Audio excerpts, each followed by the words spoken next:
This podcast is a member of the Voices of Wrestling Podcasting Network. Visit voicesofwrestling.com to hear the rest of our great podcasts, as well as show reviews, columns, opinions, and updates across the world of wrestling.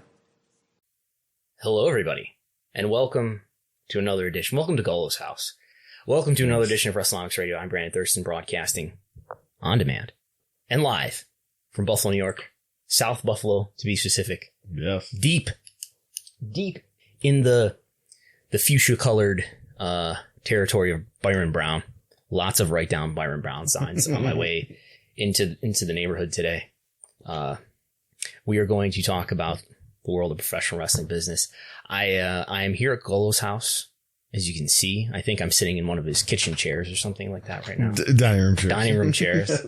If you're watching live right now on YouTube, we have the weather map in front of us. The Gullo report with all the TV ratings is behind us. I will be able to point to it. Gullo will be able to point to it. But I'm here in person today for my date with Destiny versus your microphone. Yeah. You have a vendetta against it. The battle with your microphone, there was some progress made with your AT 2020. I have not yet defeated it yet, though. We're still having issues making you hear me on your microphone, but we've made progress. We had your, you didn't realize that your AT 2020 was also a monitoring device. Yeah. Now you know that. But it's not as loud as it once was, at least at last test. Yes. Is that a Lily? Is that like a Lily doll right there? No. You don't have like a fiend Lily doll? What is that? No. It's a grumpy cat. It's a grumpy cat. Okay. Yes. It looks kind of like a Lily doll from far. No, I have no Lily dolls here. I'm surrounded by Spider-Man things. And there's wrestling things in here too, right? Yes, yeah. So this is like a room in progress. I'm actually going to tear down all these walls and turn this into like more like a studio, like lounge type deal. Really? Yeah, this is going to get renovated within the next year or so. Like this is all going to get torn down. Okay. You could probably get closer to the mic. Listeners who are watching the chat, you could like pull the stand. You could like well, you could do that, or you could like unscrew the stick. And and pull it a few inches or maybe several inches closer to you. I don't know, a little like that. There we go. Does that work? You're gonna have to speak directly into it though. Okay, all right. I'm used to speaking away from the mic. But now you're mic. But now you're off screen. See, these are the issues that I battle with on a weekly basis for Wrestlenomics, right? Just make sure your face is on camera. Your face is half off camera right now. All right, so let's do this. There we go. How's it going? That sounds good. Apparently, I'm coming through the left channel, and Gullo is coming through the right channel. I wonder if I press this button here, if that corrects it. It might not, though. So, if there's a way to correct that, I don't know what it is. But we'll do our best. Hopefully, this is audible enough. Thanks for your comments in the chat, letting us know how this is sounding and looking, because I wrestle with and stress out about how everything is sounding and looking all the time. But anyway, we've got wrestling business to talk about. And we do. Where do you want to start, Gullo? This is a Wrestlenomics logo. This is the report. Yeah, let's actually start with the report here, the Gullo report. And kind of all the talk of last week's episode was the 30-minute war. And we have some preliminary results of that 30-minute war. And we'll start with Smackdown. So this is the preliminary Fast Nationals for Smackdown, 833,000 P2 plus with a 0.22 and 18-49. We don't really have to give last week's comparison on Fox because this is different being on FS1. So what you're reading here is my best guess calculation. There should be an asterisk next to this. Yeah. So this is what Andrew Zarian reported yesterday on Twitter for the Fast Nationals. Yeah, so he reported 793 for SmackDown, and then he reported 549 on Rampage, and we'll go with your best estimate. So we should, why don't I just explain what my math was here? So I'm figuring that based on the last couple weeks where we've had Fast Nationals, and just to review, for anybody who's just catching up, what a fast national is. Do you know what a fast national is at this point, Chris Gull? Could you explain to the listeners? So the fast national is seems like an estimated rating that you can pay for, but you have to, it's very expensive through Nielsen. And from my understanding, wasn't it just broadcasting? Or was it just like networks like Fox, ABC, CBS? It could be for any channel. Okay.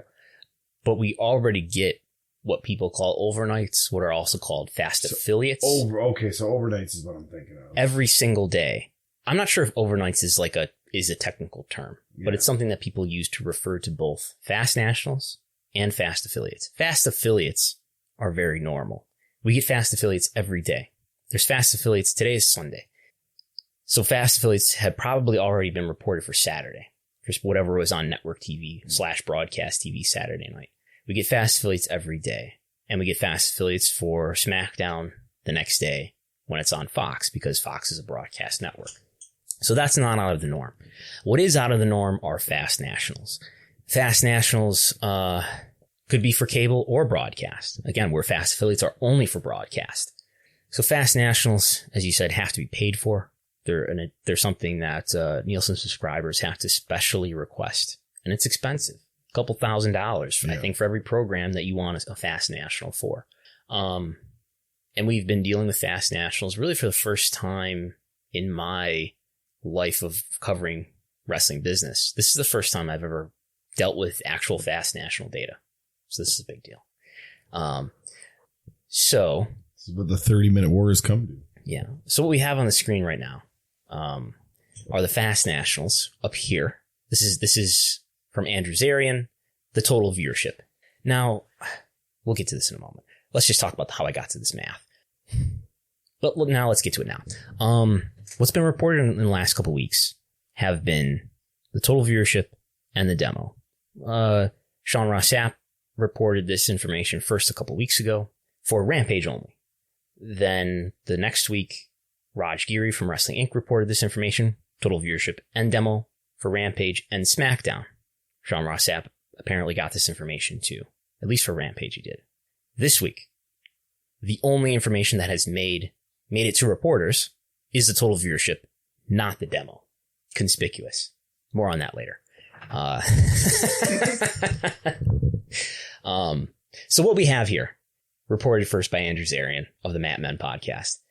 Smackdown, obviously, we haven't mentioned this yet, but people listening probably already know. Smackdown was on FS1, which is a cable network, instead of its usual broadcast home of Fox, because we had baseball playoffs on Fox. So what we have here is the 2.5 hour fast national rating for Smackdown, 793,000. And what we have for Rampage, 549,000.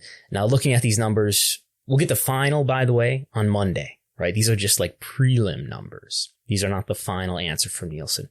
The difference by percent between fast nationals and finals is roughly 5%.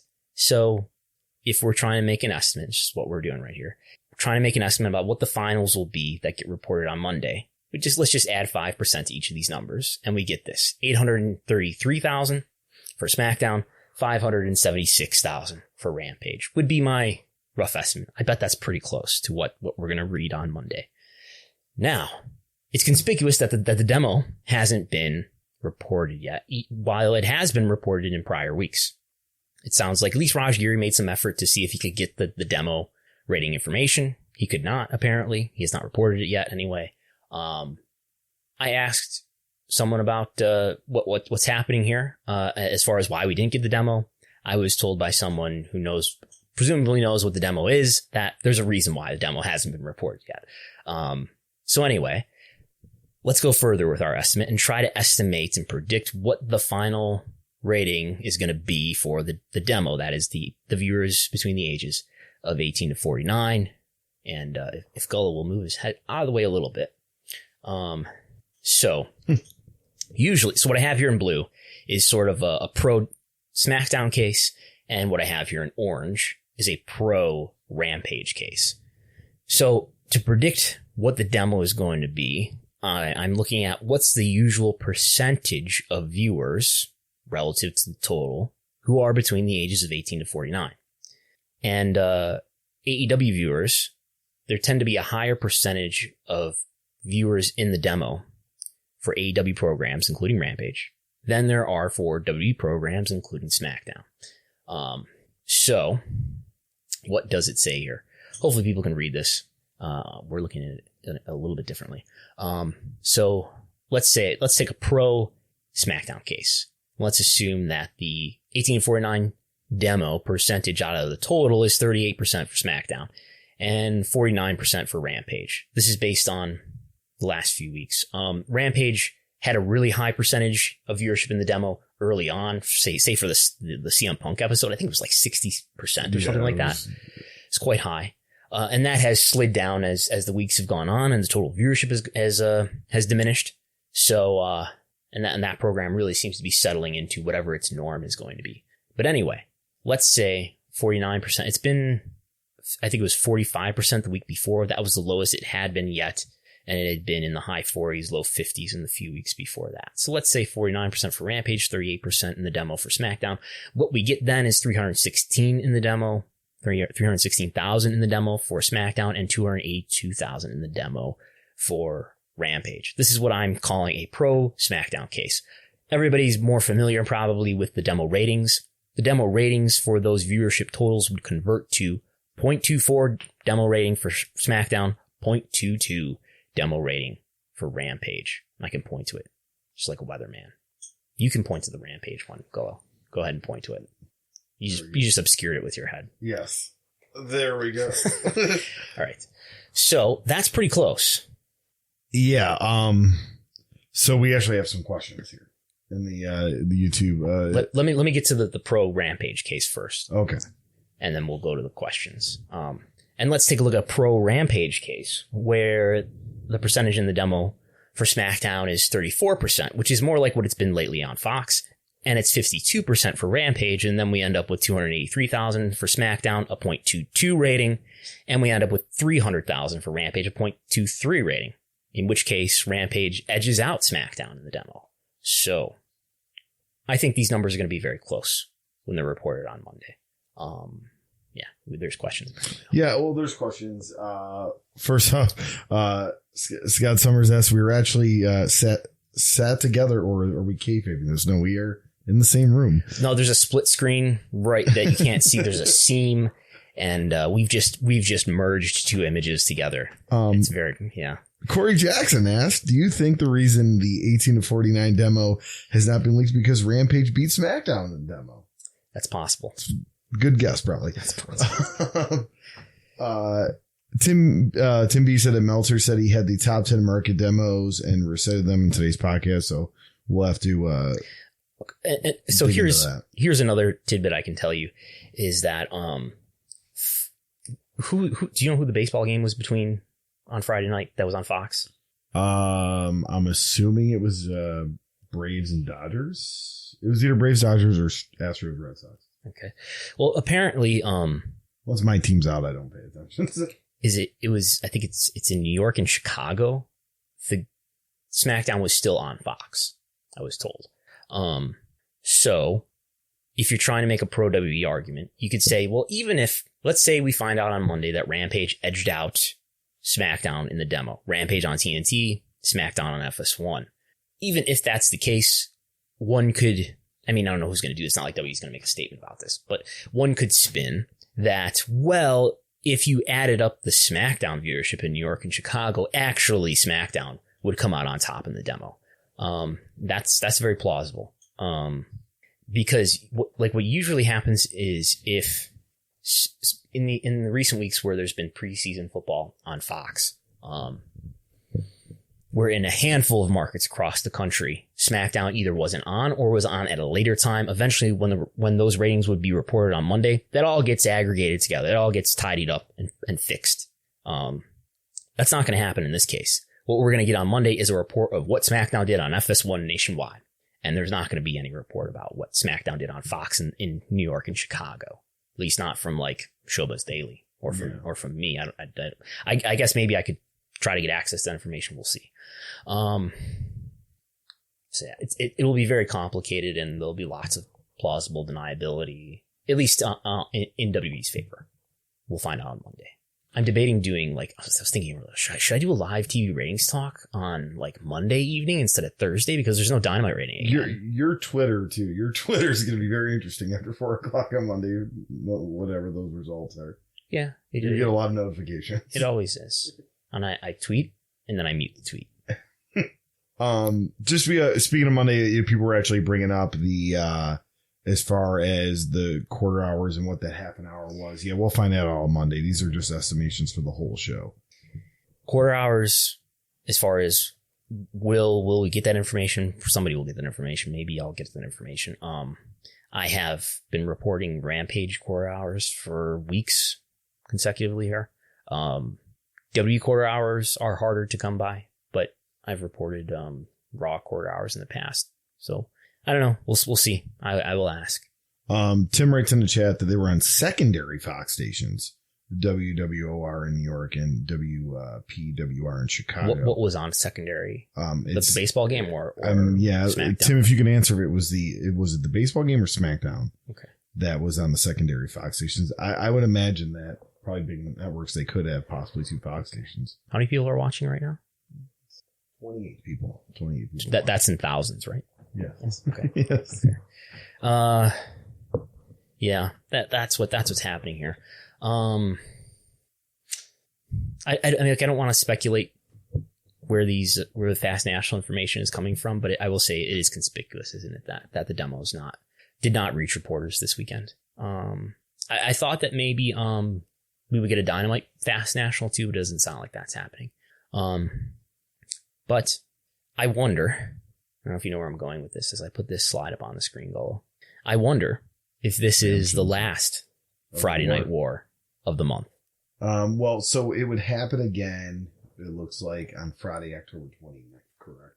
Yeah. So Friday, October 29th, which is the World Series, which I would imagine that would air in every single Fox market.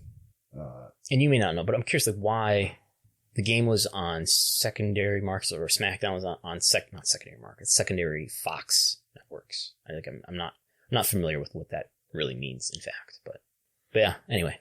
Yeah, I know. I just know that the Yankees and the Cubs and White Sox not being in it, and but it's a Yankee rival. If it was ALCS, it's a Yankee rival. 2 Yankee rivals actually in there, so I don't know. Yeah. Okay. All right. So yeah. So I mean, as you have your preemptions, so yeah, the 29th, I would imagine we will have another war. Will Tony Khan do the same thing he did this time around and give us a Rampage buy-in? Maybe. I guess the question, what do the results, what kind of results encourage WWE to do an extra half hour again? What kind of results discourage them from doing half hour again? If Rampage does edge out SmackDown on FS1, does that discourage WWE from making that move again and then possibly losing again? Or if they really blow away Rampage in the demo, are they all right, that worked, let's do it again? Or is it, I think it's the other way around. It's the other way around. I think it's if they blow out Dynamite, to say, Rampage, to see what we did, and they'll just be regularly scheduled 8 to 10 on the 29th. If they lose, knowing Vince McMahon, he's you're going to have a SmackDown and FS1 that's all of a sudden going to have... He's not going to back down. Raw stars on it now. It's going to be a super SmackDown. I don't know. I guess I brought up the first case first because I think that's more likely, because you're risking a bad story of AEW beat WWE in such and such way. It's a really isolated case, and SmackDown is on FS1 and not Fox, obviously. But I sense that they wouldn't want, if the result is, there's a way to spin the story in which it makes WWE look bad, why risk doing this again? But I can see what you're saying, though, as far as a company led by someone like Vince McMahon who doesn't want to back down, pal, from a challenge. I don't know. Tim did answer us. SmackDown was SmackDown around the secondary channels, and in Chicago, it's a very, very small affiliate. So I'm assuming it's much like how for the longest time, My TV Buffalo was a Fox affiliate in Buffalo, New York. Okay. Yeah, I think it's something like that. So okay. But I'm very intrigued to see if we have another 30-minute war. WWE in this whole thing is taking a weird approach. Part of it looks like they're not letting it fuel them like WCW did, you know, where they don't really address it in press conferences and all that. But then they do little things like running the extra 30 minutes and all that. So, well, the order of power is different. It's if we're referencing 1996, let's say, where I've been listening to a lot of stuff on that because it's you 25th anniversary of what of the NWO. So I've been listening to a lot of how Vince responded, and they were all very vocal in media and all that. And, well, in 1996, the order of power, at least financial power, was certainly in WCW's favor, and Vince felt attacked, as he often does. And like he was the victim of predatory business practices. Does that sound familiar? Anyway, so you could see how.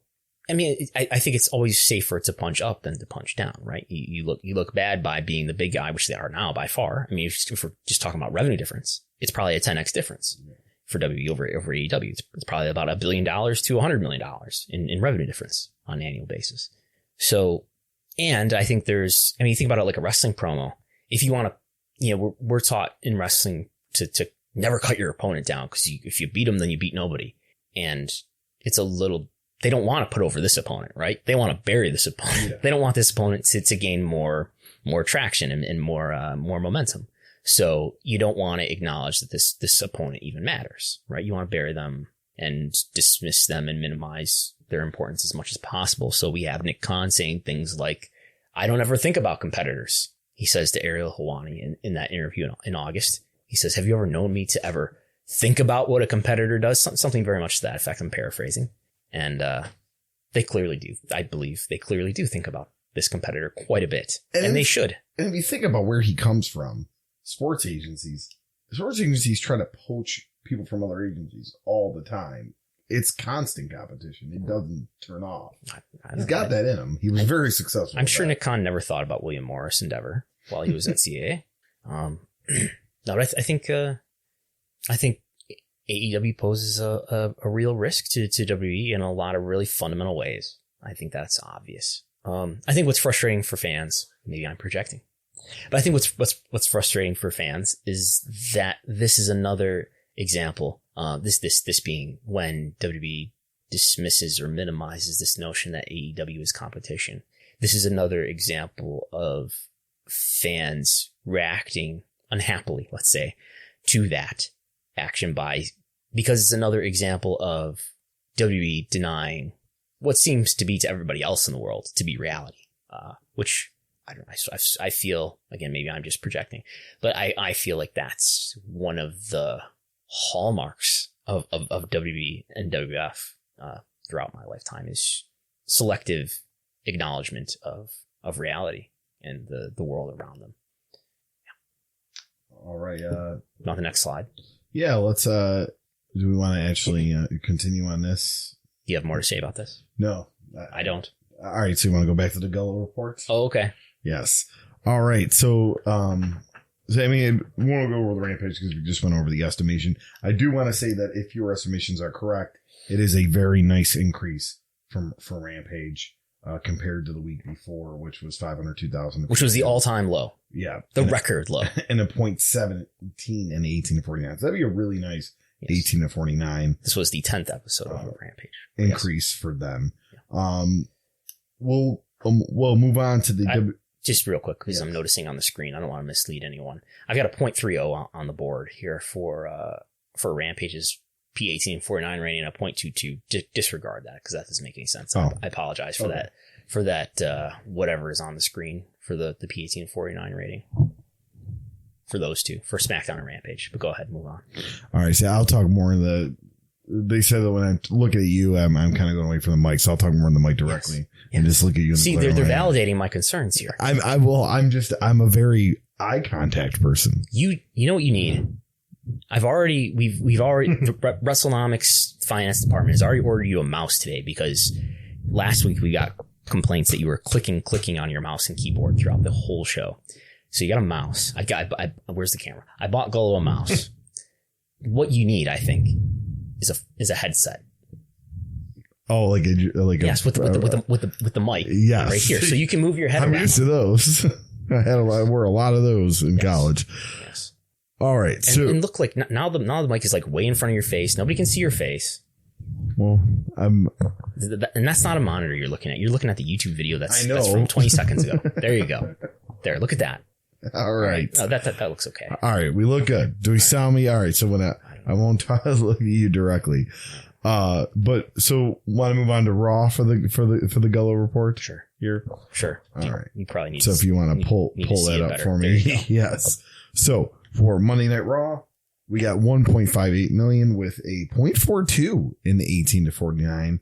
That is down in 1849 wise from a 0.52. But at 1.86 million. So yeah, so quite a decrease for Raw. It wasn't a draft episode, and everything. But I don't know if you really kind of saw the results of the draft. They did kind of they try to make Raw very star heavy with draft results. Now it doesn't technically kick in until after Crown Jewel, I guess.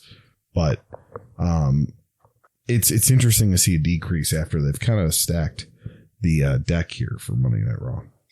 Yeah. This was down. This was, I think, the fourth or the fifth lowest total viewership for Raw in its history. It's a different story for the demo. The demo is not that lowly ranked.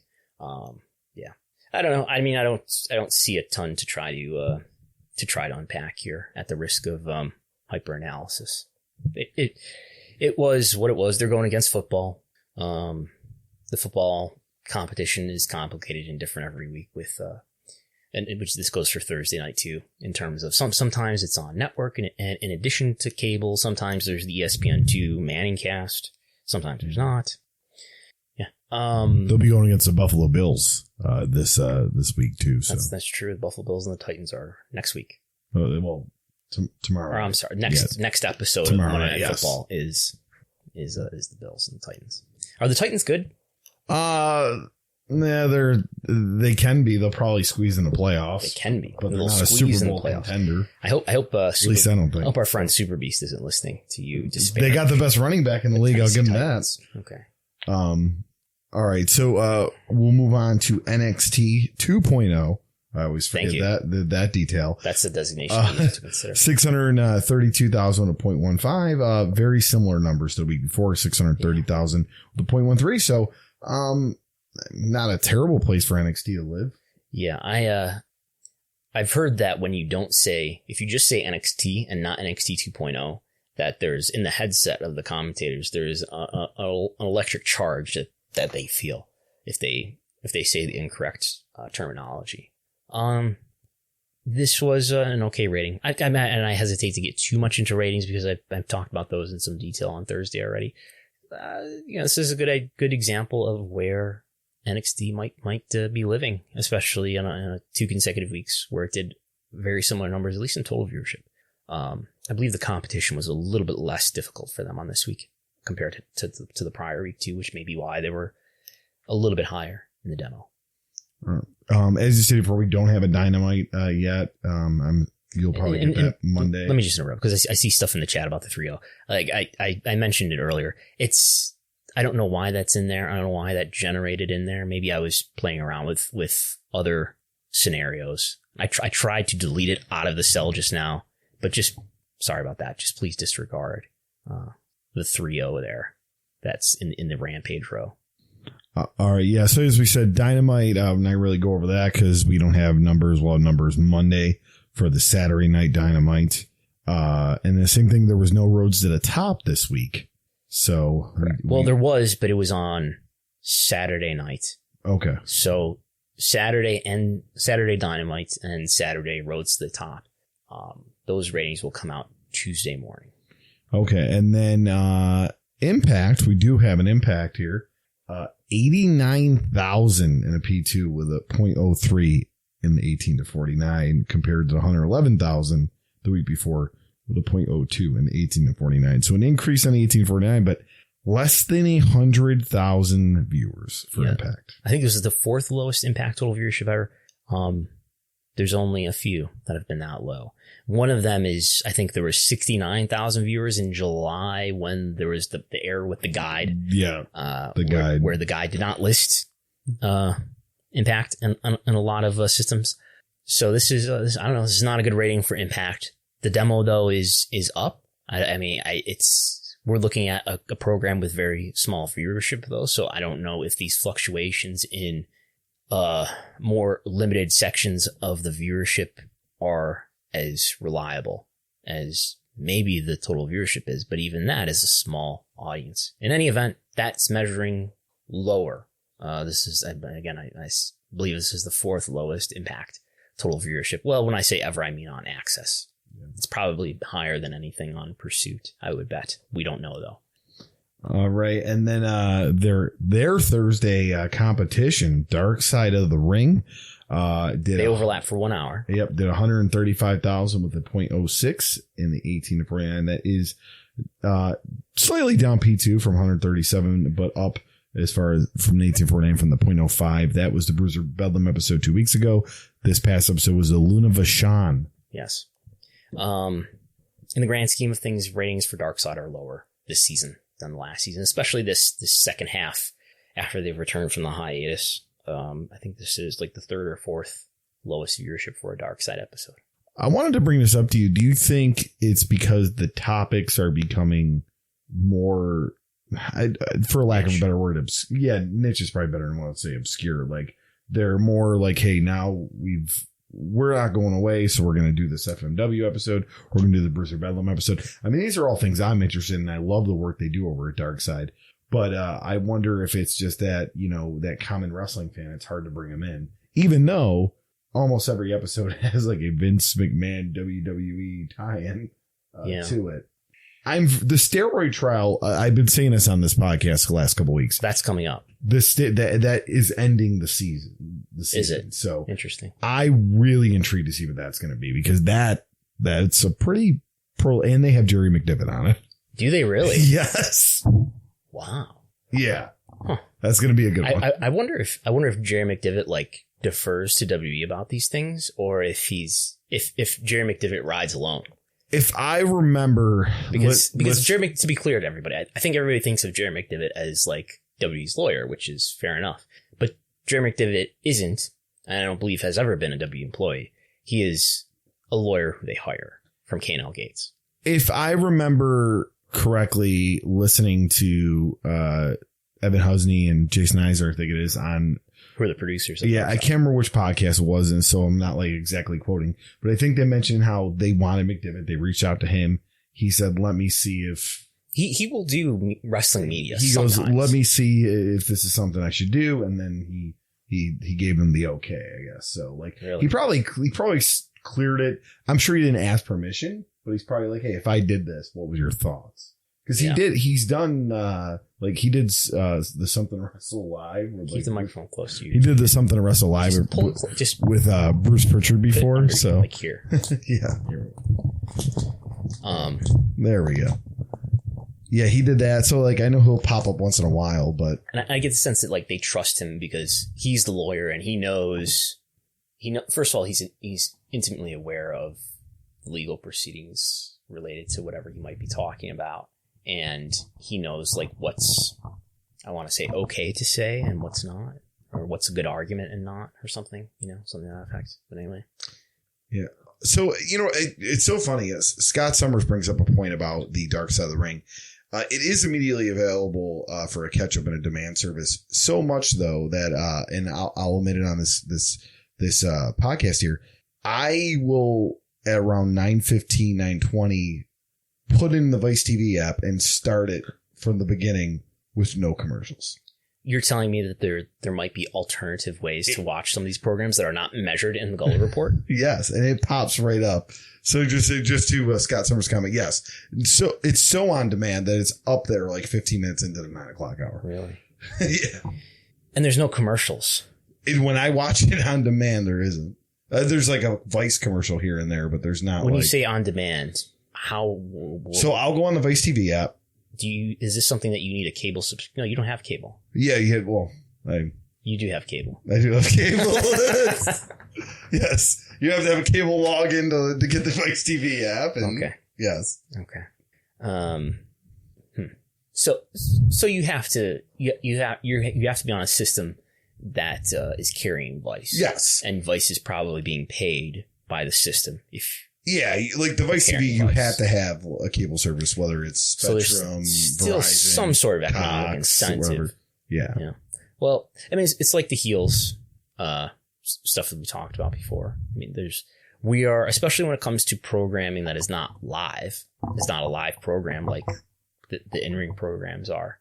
I don't know if the majority of the viewership is live same day, which are the numbers that we're looking at here, or if the majority of the viewership is what we might call delayed, beyond live same day. And by that, I mean anything from DVR to watching it through some sort of app or streaming, some hopefully legitimate streaming service. Oh, it is a legitimate. It's the I know you're referring to legitimate streaming platform, but there are obviously ones that are illegitimate as well. But I think that's a pretty small and perhaps de minimis portion of viewership. I have my phone out here, so you're logging into the Wrestlenomics Patreon, which listeners, if they're not already, could sign up to for $5 a month to get access to all my weekly TV ratings reports. And when I say weekly, I mean every show weekly, and because it's daily that there is a new report up there, and you get access to the Wrestlenomics Viewership Spreadsheet. That's all for $5. And it's all the archives too. You can see how something performed 2 years ago, 3 years ago. It's all in there. If you have a retrospective podcast and you wanted to go back and see someday, there's not a huge archive yet, but yeah. But monitor it. If you're doing if we're going to dig through 2019. Yeah. There's a lot there. No, there's no 2019 in there. 2020. Sorry. I know. Really trying to put it over. I know this is a wrestling podcast, but don't false advertise. I wanted to bring up the reason why I'm on the Wrestlenomics Patreon is the numbers you reported as far as the Heels season finale, which could be the series finale. We have got no renewal. That was this most news. recent week? Yes. Okay. This past Sunday. Okay. It was watched by 81,000 viewers with 18,018 and 49. That's overall up in the P2, but down from the 29,018 and 49. Now you can back off the mic because we're getting a lot of plosives. Okay. You know what a plosive is? No. He left. Plosive is I will demonstrate a plosive. You just gotta have to say, Peter Piper picked a pair of pickled peppers. The popping sound, and that's why we have the pop filters in the world, to try to minimize plosives. All right. Well, yes, I'll watch this one. But yes, Heels. Gullo's mic, by the way, is taped to his mic stand today. We had to tape it onto his mic stand because that's actually my fault. I forgot to bring over the appropriate apparatus. But anyway. So Heels, up in the P2, down 18 to 49. We talked about it. Me and you were both guessing not a renewal. We guess not. But that's only based on live same day. I would imagine the delayed viewership and the I can tell you, plays into it. I've seen a lot of advertising for it. Yeah, Stars puts it out as far as advertising. So yeah, but the only evidence, the only sort of wide set of evidence, and I do have DVR viewership, but I don't have any context to put that DVR viewership in as far as other Stars programs. But compared to Sunday live same day Stars programs, Heels did not do that well relative to its predecessors in that time slot. We got a couple of questions regarding ratings, so before we move on, we'll touch those. It looks Umesh Mina, and if I mispronounced your name, I'm sorry. Can you tell how much percentage of each show's viewership comprised of people over 50? Comprised of, yes, for most of them. What we really need to do is bring out the spreadsheet. Maybe I can do that. Should I dare try to do that right now? I'm going to try. Okay. And we got some good internet here at the Gullo House. You're going to see something really crazy on the screen, just like a self-referenced House of Mirrors. What is this? Okay. So what I'm going to do is I'm going to attempt to open the spreadsheet. Okay. Hopefully this works. We're going to fold. Okay. So what was the question? Oh yeah. So how are they doing just 50 and up? Yeah. So where's my I have a pivot table for that has charts on it. This is the answer. So we don't know. We wouldn't know for SmackDown anyway, because on Fox, we will know actually this week because it'll be on cable. So Showbuzz will report a P50 plus rating. And we will know for Rampage, but this is for the most recent episodes for ratings that we do have. Raw, it's 62%, 50 and over. For Dynamite, not Saturday, but the prior week's Wednesday, the most recent episode of Dynamite that we do have a rating for, 50% in the demo. For NXT, 65% in the demo. We don't know for Impact because it doesn't finish in the top 50 cable originals on its day. We only get a P2 plus and a P18 and 49, but we can calculate from that what's not in the demo. And you could figure that a small percentage is under the age of 18 and figure that the rest of that is, over the age of 50. So, we get, and again, this is Impact that has a small audience. So less reliable data here, but 57% outside the demo. I would guess mid to low 50%, age 50 or higher. Now that probably this information that we're looking at here probably just correlates strongly to the median age of the viewer, which I think you should now be seeing on the screen. Yeah, that looks okay, right? Yeah. Which is here color coded and so forth, where, there's a distinct difference between this swath of WWE programs that are all having a median age of 50 or older. In the case of NXT on 2 occasions recently, 60 or older, and AEW Dynamite in the high 40s, low 50s, and Rampage early on as low as 43. That's for the CM Punk episode in the mid 40s and 49 on the 2 weeks ago Rampage, or the last Rampage that we have a final rating for.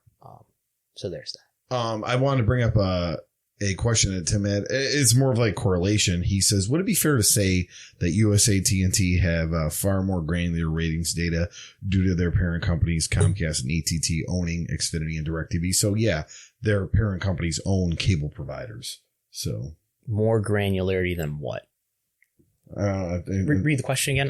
It probably makes sense. I just have to. So in 2021, would it be fair to say that USA TNT have far more granular ratings data due to their parent companies, Comcast and AT&T, owning Xfinity and DirecTV?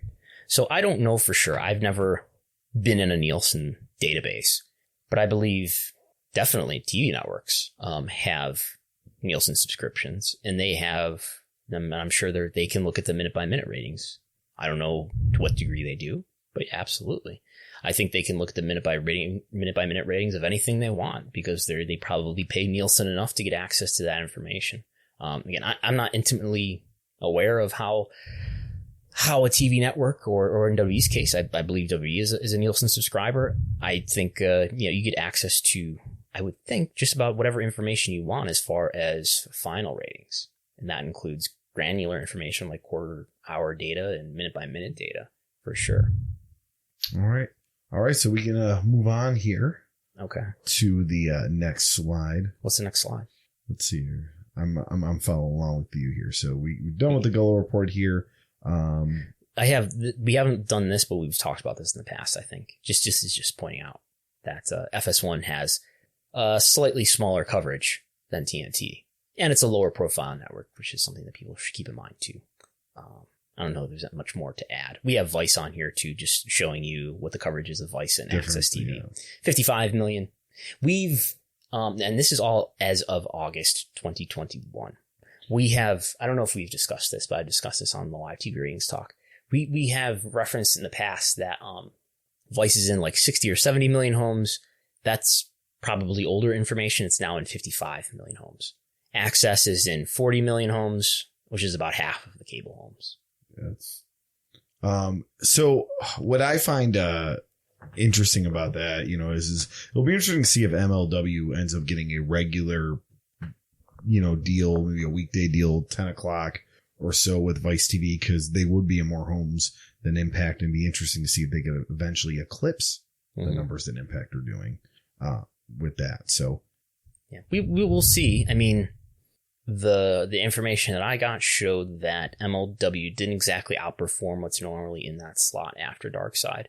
But who knows if MLW Fusion wasn't a normal slot, if they could build up an audience that eventually was bigger than what Impact has, given Access is on a network that's only in about half the homes, and Vice is on a network that's in, I don't know, 2/3 of the homes or something like that. So there's that.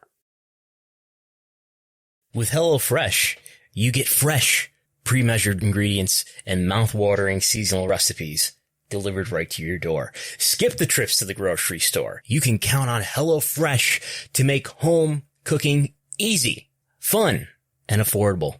That's why it is America's #1 meal kit.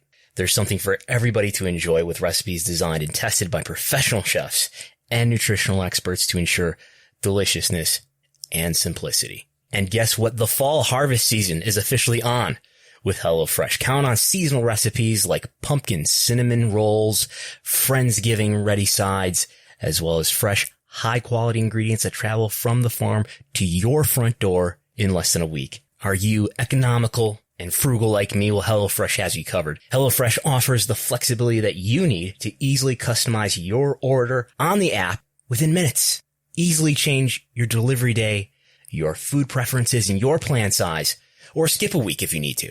And we're not just talking about food that is good, tastes good, you feel good about eating, but HelloFresh is good for the world too. It's the first carbon neutral meal kit offsetting 100% of carbon emissions. As a result, HelloFresh's carbon footprint is 25% lower than your store-bought grocery-made meals. We're talking about pre-portioned ingredients here, so you're not overbuying and you're not putting a burden on the planet or your wallet. And HelloFresh's packaging is almost entirely recyclable or already recycled content. Eating healthier has never been easier with low-cal, carb-smart, vegetarian, and pescatarian options. And no matter what you choose, every single recipe is packed with fresh produce sourced directly from farmers. So here's what you have to do.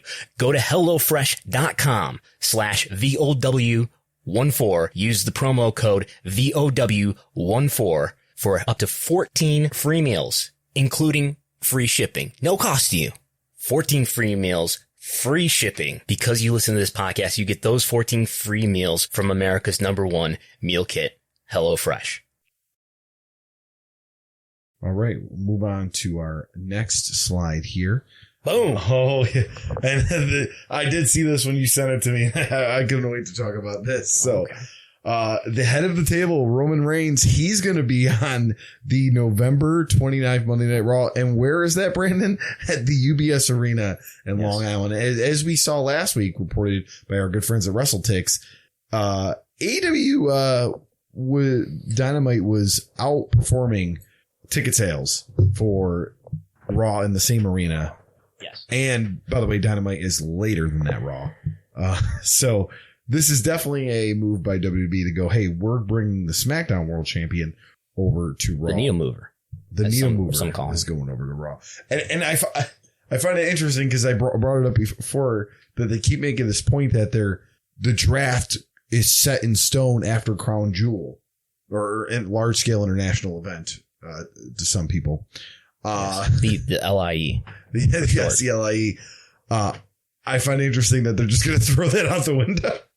Hey, we're going to bring SmackDown people over a few weeks after the rosters are set in stone. Now, to be fair, advertising Roman Reigns for a Raw doesn't necessarily mean that he's going to appear on the television program. He might appear in a dark match. He could do the dark match, yes. So this doesn't mean that he's going to be on TV necessarily. I'm looking for if WrestleTix is updated more recently than October 12th. They haven't. Today is October 17th. So this is as of 5 days ago. Same building. Raw is on November 29th. Dynamite is on December 8th. Tickets distributed for this event. Dynamite is currently at 7,000. Well, this is again as of the 12th. 7,522. Raw currently at 2,800. So this was, I believe, like a couple hours after this announcement was made. So it may be drastically different for all we know. The needle mover may have moved the needle and could be drastically different, but hopefully we'll get an updated report from WrestleTix sometime soon on that. This is a blank slide where I intended to put a chart. Moving on. All right. Oh, we should have just brought this up earlier. Yeah, I was going to kind of segue to it, but I wasn't sure where it was in the slide wise. So we talked about that buy-in, right? The AEW Rampage buy-in that they put on YouTube. 3 matches they had too, but the big thing they advertised was Danielson and Suzuki. And it started, you have here approximately 80,000. John Pollock has here. John Pollock, yes. About 80,000 viewers, and it ended with 98,400. I know that's when a global number. Yeah, when I watched Saturday morning, it was in the 400s. And I think Sean Ross Sapp said something about 300 something, but I don't know when he was watching it. I think the reason why this is interesting to me, or one of the reasons, is we're talking about the live viewership here in terms of like how many viewers watched this and maybe weren't watching SmackDown. Remember, when we talk about SmackDown and Rampage, their TV ratings, we're talking about US TV ratings, one country. The country with the highest TV rights fees and so forth, but that's one country. This is a global number. It's hard to say what the live viewership might be like, but I think on YouTube generally for wrestling content, and I know WWE's been geo-blocking India or something. I'm not sure how that's all working out. That's to appease Sony. But before then, and as far as I know, AEW is not geo-blocking India. This is on AEW's channel. India makes up a huge amount of the YouTube viewership, maybe as much as 70%. But anyway, WWE has said in its case, in years prior, when it wasn't geo-blocking India, that only 30% of their digital engagement, which one would think includes YouTube, was domestic. So a minority of this might be US, might be actually competing with SmackDown. And with the minority, my social media timelines were flooded with people having a TV of SmackDown and a laptop of YouTube. Yeah, I had that was my situation as well. So you could be registering. You're double dipping. Your Nielsen. You could be registered as a viewer through Nielsen of SmackDown while you simultaneously have another screen going. I don't see any reason why that couldn't be the case. Nonetheless, it's not as if hundreds of thousands of people were watching, and then we could say, well, maybe a half or a third of those were US, and maybe that did eat into SmackDown's viewership. It looks like this was tens of thousands of Americans, maybe, who are watching here, which would be kind of a negligible amount of SmackDown's FS1 total viewership of like 800,000 or 700,000 to be bearish. So whatever. But I mean, there's other ways to say that, this was in the benefit. This benefited AEW in terms of it made people talk about on social media, talk about AEW more, and maybe drove more thoughts and mind share and engagement and viewership towards Rampage. It's getting a lot of post-match buzz as far as a lot of people took to social media to talk about how great this match was. Mm-hmm. And we actually, Scott Summers put in the YouTube chat that it's now at 817,000 viewers, which the interest of, hey, you should catch this match. That's what they're getting. Obviously, that doesn't do anything to the Friday Night War, but it continues to build that AEW interest. I mean, 800,000 YouTube views is fine for AEW. I mean, what context do we put that in? What's the comparable? I don't even know what the comparable video would be to hold it against. I guess other buy-in streams, which would be pre-shows for their pay-per-views, maybe would be something to look at. We certainly don't have that data in our hands right now, but it could be easily looked up. And those videos would obviously be way older, and this is way newer. It's really hard to analyze this stuff, but it's not. But 800,000 is not a small number for them. Probably, I know they've got many that do millions, but. So a couple points in here. Corey Jackson brings up the Rampage trended over SmackDown on Twitter for most of Friday night. But you ask Nick Khan, that doesn't matter. And then Halfmaster puts an interest in me. He says for live stream, it should mostly be US. He goes very late night or early morning for most of the markets worldwide where they watch AEW. But if you look at it though, so that would have been at like 9 o'clock at night.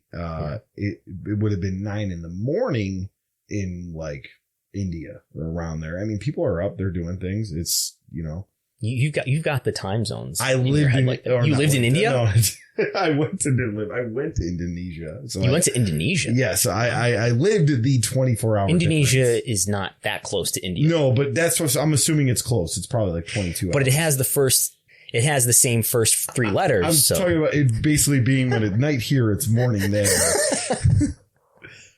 I'm just saying, Okay.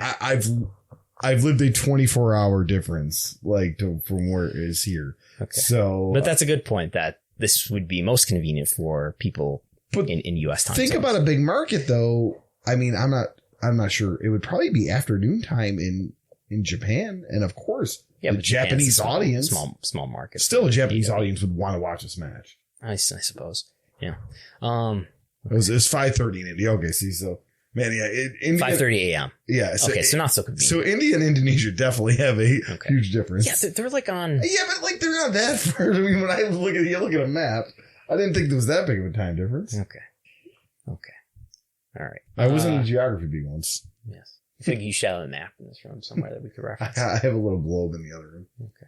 Because there's India and.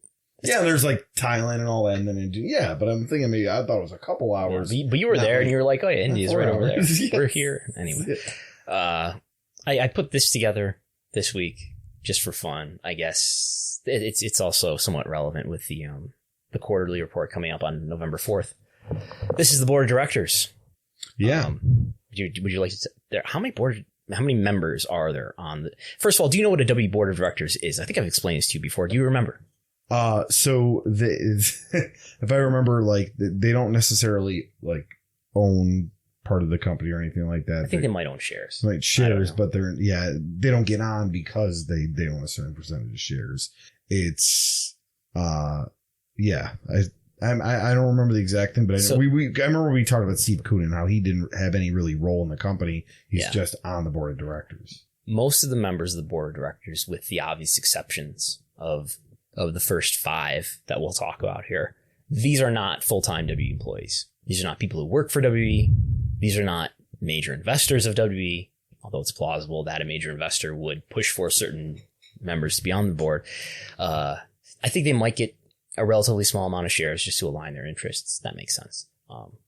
And I think they might get awarded stock, and I think we have SEC filings to show that. But I'm not intimately remembering what that is.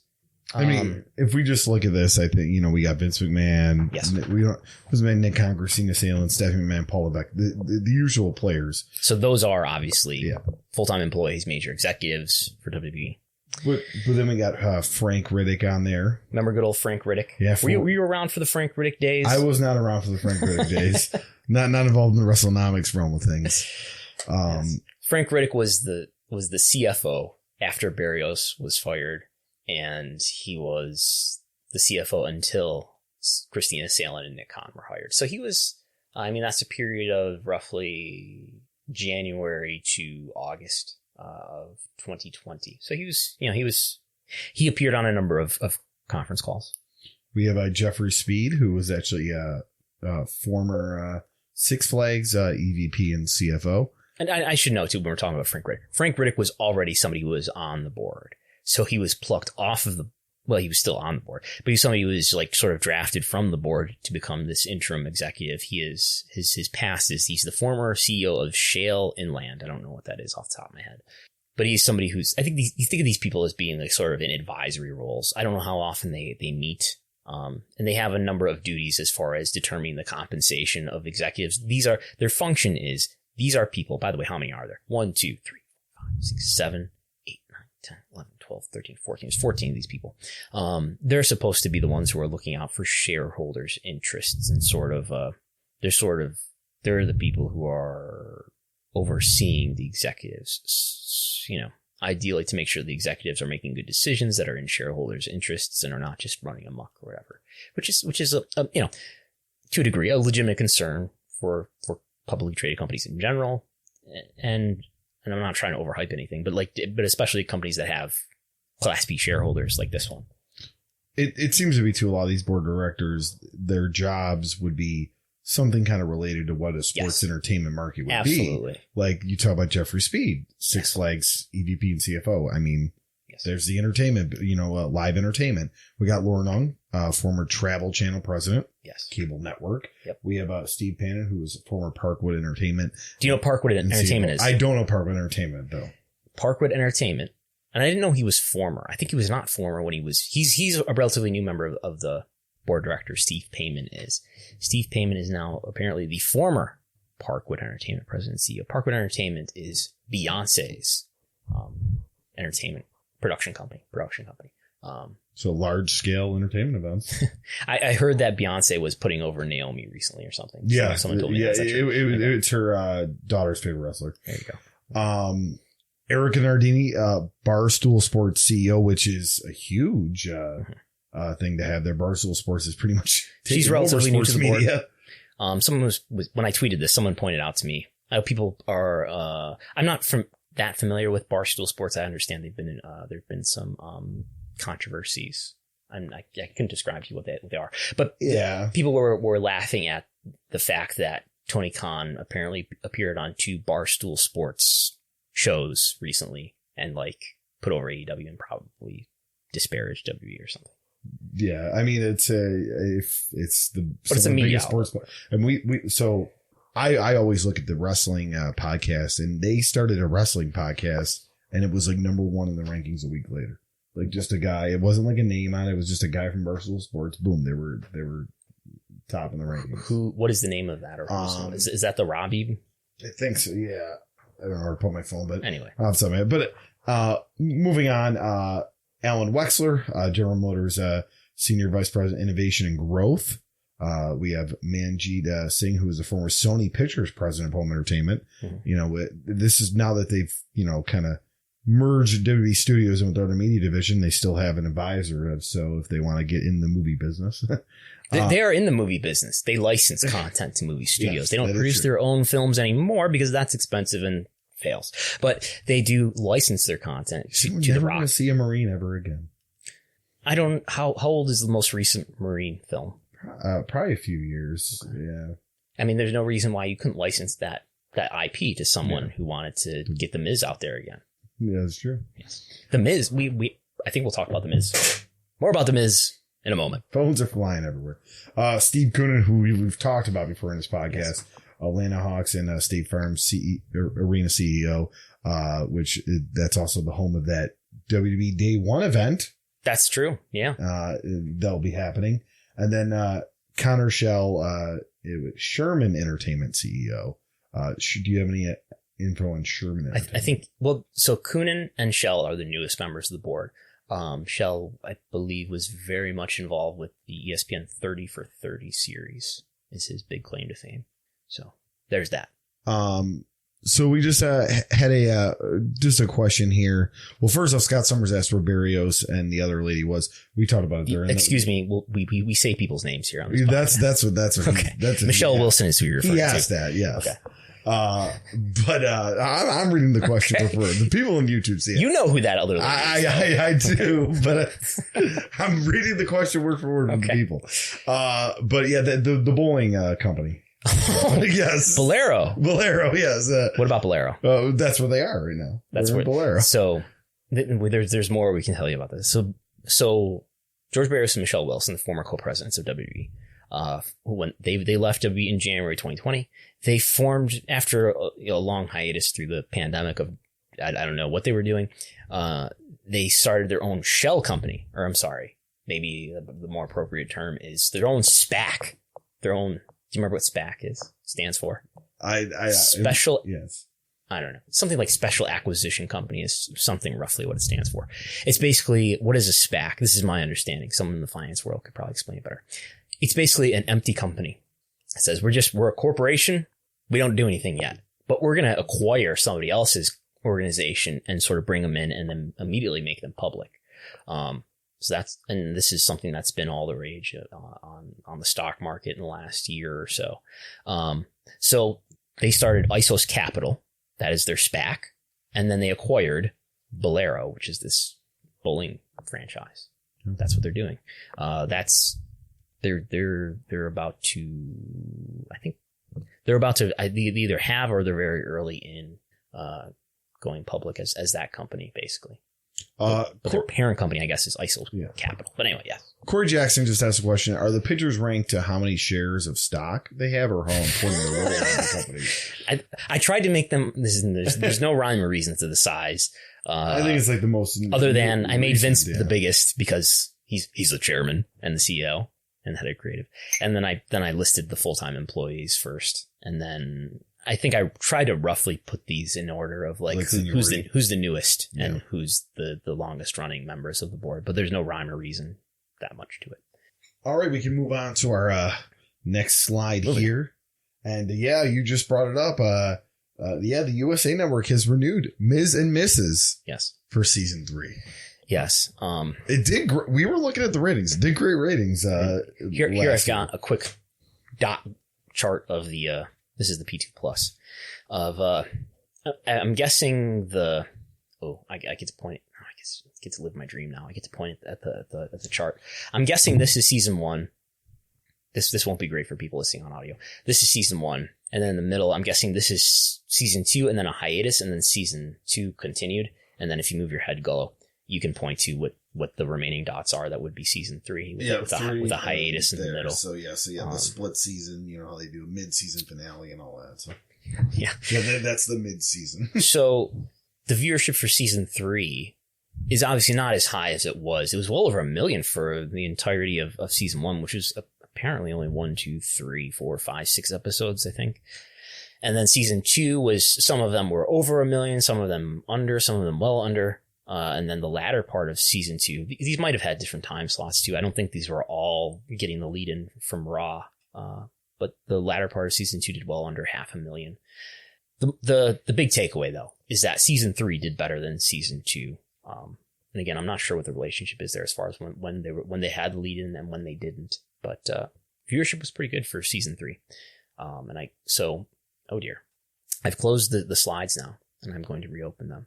So does this press release say? What does this press release say? So renewed for season. So you were talking about the bottom half of season 2. They got renewed for a 3rd season. What are you referring to? They're renewing them for a 3rd season. So you were saying season 3 did well. My season bad. 2 Thank did you. well. Yes. Thank you. So maybe the split is between the seasons is like here with season 1 and season 2. I don't know. Anyway, yes. I would like you to, did they announce that during an appearance on the Ellen DeGeneres show? Yeah, on the Ellen DeGeneres show. Plus, Miz has been, on Dancing with the Stars. That's right. Dressing in multiple different outfits. He was a genie, I saw. So, does Ellen DeGeneres still host the Ellen DeGeneres show? Yes, but it's ending. Like at the end of the season, it's done. Oh, okay. Like I can't remember the exact end date, but yes, she was embroiled in controversy of being a not a great boss. Okay. So, I would like you to read the quote here in this paragraph. Yeah. So we are overjoyed that we are able to continue giving fans a front row seat into our crazy lives, said Miz and Maurice. Season 3 is going to be awesome.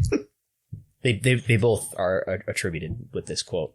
I love these press release quotes as if they were on the phone. They said it at the same time, and they think alike. They're on the same page, and they just had the exact same thought verbatim, and they looked at each other and just said it in unison together at the same time, and that is their quote.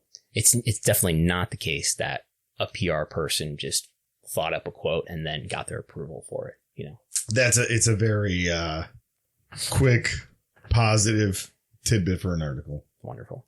Season 3 is, and awesome is in all caps, by the way. Yeah. Just so you know. But I think that's our other than the ratings there, which we've already talked about. I don't know if this is up to date, and we could talk about attendance here, but that one's definitely a mess. So yeah, I think that's all for. Are there more questions? We're now at 111, but if there are more questions, we'll take that. Just kind of what we were talking about, but nothing big question wise. If you have questions, get them in now. Did you see the Tony Khan quote about, I don't know Ted Turner, never met him. He seemed like a smart guy. When I read that, I thought Ted Turner was dead. No. Best wishes to Ted Turner because he was having health problems right now. Yeah, he is. But he made the point that like he knows more about wrestling than Ted Turner. Yeah, because Ted Turner he wasn't the wrestling expert at all. Well, the talking point that I hear all the time that I think is true is that Vince is like obsessed with Ted Turner, and still kind of is. We saw it in the conference call. Exactly. He still thinks about Ted Turner, but Ted Turner never really thought about Vince McMahon that much, and Ted Turner was never making day-to-day decisions about WCW. He was just funding it and delegating that responsibility of running it to other people, including Eric Bischoff and Bill Watts and Jim Herd and Kip Fry, Bill Bush. Yep. Yeah. Maybe Jamie Kellner. He obviously, I don't know. I forget the whole. Yeah, I mean, Jamie Kellner was the one that ended it. So yes. Anyway, but yeah. So we do have a question here from Chicken Pom Pom. Interesting name. Do you feel that we'll ever be able to know the subscriber numbers for AEW Plus on Fight, since it's considerable amount of US hardcore viewers are now using that? And somebody brought up the fact too that the buy-in was also on Fight. So was it? No, I don't think we'll ever know how many subscribers there are for AEW Plus. AEW is a private company. I foresee AEW being a private company for the foreseeable future, which is something that is questioned to me sometimes. Is someone was wondering if the fact that Tony Khan did a video for Forbes recently. I don't know if you saw that. This is more recent than the article about him and AEW and Forbes, and this led to someone who has also worked with Forbes to ask me if this meant that AEW was looking at raising funding, was looking for investors basically to get more cash and to invest that cash in things they wanted to do to grow the company. No, that's not happening. Tony Khan's dad is Shad Khan, who's a billionaire. I'm curious why Tony Khan is often referred to as a billionaire in media that I see, because I don't know if Tony Khan's a billionaire. He's the heir to a billionaire. Yeah, he's also referred to as an NFL owner sometimes, but he's technically not the owner. He's like head of analytics or whatever his position is. I mean, but he's pretty much, it's his football team too. Yes. But yeah, I don't think we'll ever get that information unless there's some reason why AEW wants that information to be public, because I think it's advantageous to them for it to be public. I'm not sure who put this up. I want to say it was Meltzer, but I could be wrong. Was reporting that that Fox could be paying attention very closely to AEW's performance based on like when their contract goes up with WWE, they may be looking towards, because if you look at how much 18 to 49 per hour or something like that, it might be much more financially reasonable and smart to go with AEW over WWE. This is playing with the notion that AEW would end up on Fox. Yes. I don't know. Sean Ross Sapp had a report about WWE's relationship with Fox. The main takeaway I got from it is that there was a Smackdown, there was a Raw scheduled in LA. It's now a Smackdown scheduled in LA. There have been rumors that there's been tension between those two sides. I don't know. Obviously, that's a much younger relationship than the NBCU relationship. So NBCU is deeply involved with WWE at this point, right? There's Raw, there's Peacock, the network content, there's NXT in that order, in terms of value. There's Miz and Mrs, which we just talked about, which is on the USA Network. There's no more Total Bellas Total Divas on E, which is also NBC Universal, but there's still that reality program there. So there's a deeply rooted relationship with that NBCU. So I don't see WWE. You're breathing right on the mic. I don't see WWE leaving NBC Universal in this next round. So the more likely the two would be Fox. That's something we can say. I think it would take a lot for AEW to not have its two flagship programs on Turner Networks. That said, I don't think it's unreasonable for that to be the end result. For them to put one of them outside of the Turner Network, outside the Turner universe. or the Warner Media universe or Discovery universe when those two companies merge. But if Fox would have to make it very much worth it to them. I mean, Fox has something inherently that's valuable, and that's their reach. They're a broadcast network that's in over 100 million homes, well beyond the reach of TNT or TBS. So there's that benefit, and there'd have to be a lot of money involved as well. But yeah, who knows? All right. We do have some further questions that were asked here. Umesh Mina asks, how much money should AEW be getting in their next TV deal? Can they go to a network like ABC or maybe even Fox? We kind of talked about they could do that. But yeah, how much money do you think just a rough estimate of what they would get? Obviously be more than what they're getting now. It depends. I mean, maybe it's in their interest to try to split it. I feel like I don't know a lot to say a lot with confidence, but maybe one of the lessons of 2018, thanks to Nick Khan, is that you make a lot more money if you split the rights. You make a lot more money if you sell Raw here and SmackDown there, rather than if you sell Raw and SmackDown to the same buyer. You make more money that way. WWE did. They're richer today because Nick Khan helped them split the rights from just NBCU to NBCU and Fox. Maybe that's a strategy that AEW will follow. What will AEW get? Right now, they're getting about $44 million per year for their U.S. rights. I think there's a number of things that factor into what is your media rights value going to be. Viewership is one, and I think there's things to read within viewership, including where your viewership is ranking. Probably 1849 being the most important part of that. Where do you rank? We know Dynamite is ranking number one often in the cable originals on Wednesday. Rampage sometimes is one, sometimes, in the top 5 or so. But I think they're just based on their viewership. So there's other things too, like your synergies when you see Cody Rhodes appearing on these other Turner shows, when you see Miz appearing on other NBCU shows. Your ad rates are a big deal, of course. I don't know what anybody's ad rates are, but that's a factor, right? And that's something that we've kind of talked about. I talked about on Thursday in terms of, hey, look, NHL wasn't able to equal what Dynamite did in the same time slot, but I bet NHL is driving more value for Turner in terms of ad rates and perhaps in terms of carriage fees. But anyway, I think AEW is possibly going to get, just based on its viewership, other factors notwithstanding, maybe a 4x increase in TV rights fees. That would get them to $176 million per year. That's still substantially lower than what SmackDown or Raw get currently, which is 205 in the case of SmackDown, 265 in the case of Raw. But it gets closer. Your Nick Khan quote pretty much answers Scott Summers' question of, does SmackDown go to USA? Nick Khan would probably look for another outlet if Fox didn't want in. And I mean, he's talked maybe who's left on the table. Maybe it's on Amazon. Well, that's definitely what they want. Yeah, that's definitely what they want to hype, is that the fangs are the Facebook, Apple, Amazon, Netflix, Google world is interested in us. So if you're not going to bid aggressively, there might be others who are extremely wealthy. The fangs are the biggest companies in the world. So perhaps as far as traditional outlets, Viacom is really the only one that's vacant. And I know they just announced that they're doing something with the WoW Women of Wrestling. But that's in syndication. That's in syndication, and I don't know that would be prohibitive.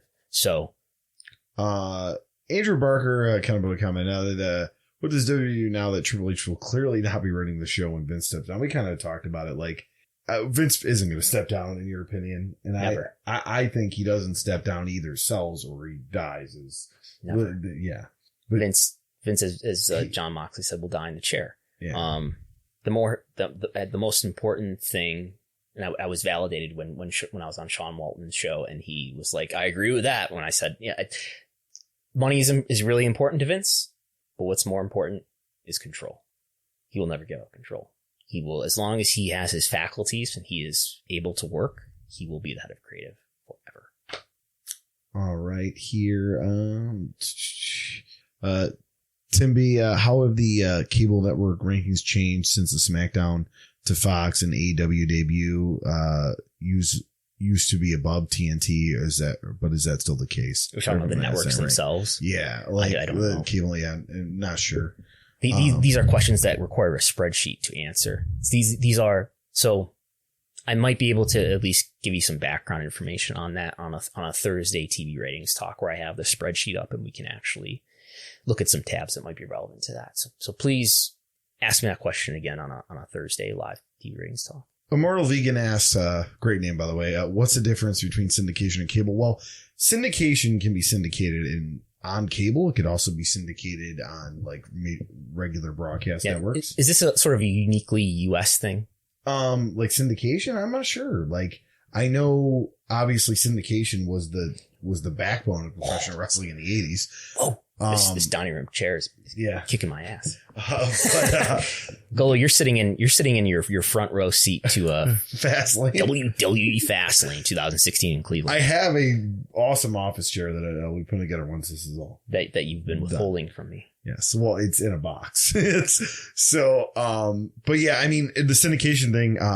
Technically, Ring of Honor is in syndication in the aspect of they're broadcasting different time slots in around networks owned by Sinclair, and it's gonna be the same thing with WoW. WoW is gonna be in syndication, and actually, I think Laddie Margolin, I think, is the one that pointed out that like WoW is gonna be in more households than Ring of Honor with the syndication deal. Oh wow! Okay, yeah. That's interesting. Okay. What's the what's the cost of renting out an arena? Final question. What's the cost of renting out an arena? Any examples? Honestly, that's a very broad question. It all depends on the arena. WWE will tell you every time they rent Madison Square Garden, they'll lose money no matter what. So it all depends. Obviously, bigger arenas are going to be more costs. And the main expense, I often see people ask a similar question, and the biggest expense in running a live event that is going to be on TV is the production. It's not just, yes, there's an expense related to getting the rights to use the building, but I believe in all cases at this point, at least in the case of WWE and AEW, that the larger expense is the production cost. And hundreds of thousands of dollars. Was it WWE recently that was running the St. Louis Dome, or they just announced that they'll have something next? I can't remember. They're doing a pay-per-view. Yes, after AEW canceled their pay-per-view. That St. Louis thing, we talked about it. There is no football team. They do rodeo, but it's a pretty vacant arena. Maybe they got a deal. Maybe they didn't. Okay. Plugs. Check me, Chris Gullo, on Twitter, Instagram, and Facebook, as well as RTA Pod on Instagram. RTA Pod on Twitter. Rediscovering Indies on Facebook and Instagram. We'll be rolling out our part 3 and our final edition probably around next week or so. We just got to get our schedules aligned. My co-host has been doing a lot of GoPro work. Yeah. Your co-host is like the Kevin Dunn of the Indies. Yes, he's it's hard to get him in a room for a few hours. So we're referring to Jonathan Ash. Jonathan Ash, great subscriber and listener to the program. He was just at Northeast Wrestling last night doing production. So it's hard to pin him down, but we will get an episode out this month. And we're going to finish our deep dive with the NWA 2017. I do recommend that you go on Rediscovering the Indies archives and listen to the XPW episodes before this starts at the ring. This is his big moment for XPW. Because, yes, like I said it before, yes. Jason Iser, Evan Husey do an awesome job. That's 44 minutes long. We did like 8 hours. If you can't get enough XPW. Of deep dive in XPW. There were some crazy stories. Mm-hmm. But my favorite is that, to throw it in the face of XPW, Messiah went to thumb Nick Gage with the hand that he doesn't have a thumb. And Nick Gage didn't sell it because he doesn't have a thumb. Tried to do the thumb in the eye spot, but he doesn't have a thumb because his thumb got cut off by the people that allegedly were hired by Rob Black. But it was never been proven. That's alleged. That's about as much as I need to know. Yeah. Somebody tried to thumb. I don't know. Okay. I am doing every Thursday a live TV ratings talk on YouTube. The audio is for patrons as well. The YouTube stream though is free for everyone. Stand by for maybe I'll do one Monday night or Tuesday night, because Tuesday morning we'll have the Dynamite rating. Monday evening we'll have the Rampage and Smackdown final ratings. I'm very indecisive. We'll see what happens.